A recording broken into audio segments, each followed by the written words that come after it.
The second thing that you can do is you can recycle old content.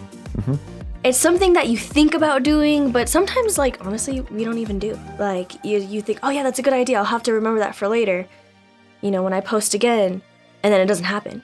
And so you can do that again. You can take, whether it's an Instagram carousel where you did 10 things on and you went over 10 DIYs to do for the holidays, and then you can recycle that and go in depth about each DIY.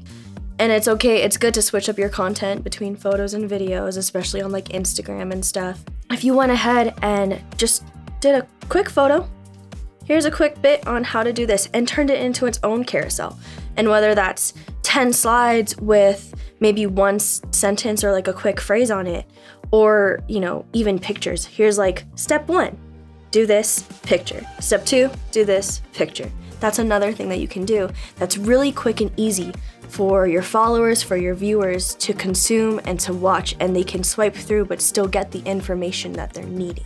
We do this a lot for all kinds of content too. Many times we'll create a lengthy blog, like a super long form blog. Usually Google wants like 1,400, I'd say, 1,600, 2,000, 3,000. There are some people who create those types of articles. And when you do that, you're able to then parse out the subsections and then have carousels and single posts and stories and Twitter. You're able to have content for days, if not months, off of those big long form pieces.